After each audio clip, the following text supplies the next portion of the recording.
Америка Венесуэланы толық қоршауға алды. Бұл енді санкция немесе саяси қысым емес. Бұл ашық түрде іске қосылған экономикалық және әскери құрсау. Кариб теңізінде америкалық әскери кемелер көбейді. Венесуэла мұнайын тасымалдаған танкерлер тоқтатылып, тексеріліп жатыр. Әуе және теңіз кеңістігі бақылауда. Мұндай қадамдар тарихта әрқашан бір нәрсені білдірген. Бұл соғысқа апаратын жол. Дональд Трамп Венесуэла билігін заңсыз деп санайды. Оның көзқарасында Мадуро елді басқаруға құқығы жоқ диктатор. Трамп үшін Венесуэла жай ғана Латын Америкасындағы мемлекет емес. Бұл социалистік жүйенің символы, Ресей мен Қытайдың ықпалындағы аймақ және ақш мүддесіне қарсы тұрған режим. Сондықтан Вашингтон бұл елді экономикалық тұрғыдан тұншықтыру арқылы іштен әлсіретуді таңдады. ақш-тың стратегиясы анық. Мұнай экспорты тоқтаса, Венесуэла бюджеті құлайды. Бюджет құласа, армия мен силовиктерге ақша жетпейді.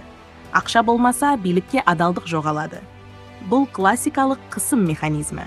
Әскер кіргізбей-ақ режимді құлату.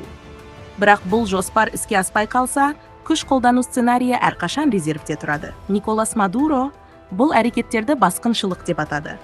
Ол ақш Венесуэланың егемендігіне қол соғып отыр деп мәлімдеді. Халыққа және армияға үндеу жасап, елді соңына дейін қорғайтынын айтты. Қажет болса, партизандық соғысқа дайын екенін де жеткізді. Бірақ мәселе сөзде емес. Венесуэла экономикасы әлсіреген, инфляция жора, халықтың бір бөлігі елден кетіп қалған. Ішкі жағдай тұрақты емес. Ресей Венесуэланы саяси деңгейде қолдайды. Мәскеу Мадуроны заңды президент деп таниды және ақш қысымын айыптайды. Бірақ нақты жағдайға келгенде Ресейдің мүмкіндігі шектеулі. Украинадағы соғыс, санкциялар, экономикалық қиындықтар Ресейге Венесуэла үшін ақш пен ашық текетіреске баруға жол бермейді. Сондықтан қолдау көбіне мәлімдеме мен дипломатия деңгейінде қалып отыр.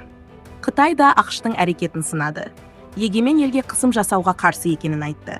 Бірақ Қытайдың позициясы прагматикалық. Ол Венесуэла үшін ақш пен соғысқа бармайды. Қытайға тұрақтылық керек, сауда керек, нарық керек. Сондықтан Бейжің де сөзбен қолдайды, іспен араласпайды. Қазір толық масштабты соғыс басталды деуге болмайды. Бірақ жағдай өте қауіпті кезеңге кірді. Қоршау дегеннің өзі соғыстың бір түрі. Оқ атылмайды, бірақ ел тұншығады. Бір ғана қате, бір ғана теңіздегі қақтығыс немесе арандату бүкіл жағдайды бақылаудан шығарып жіберуі мүмкін. Мадуро қашады ма? Билік ауыса ма деген сұрақтың жауабы әзірге белгісіз. Қысым күшейген сайын элита ішінде алауыздық өсуі мүмкін. Армияның адалдығы да мәңгі емес.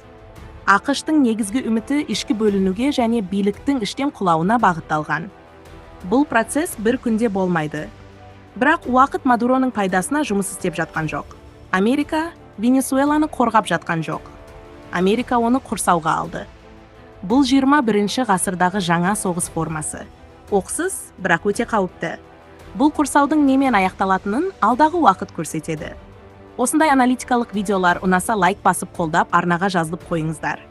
Сіздің қолдауыңыз бізге келесі видео шығаруға үлкен мотивация береді.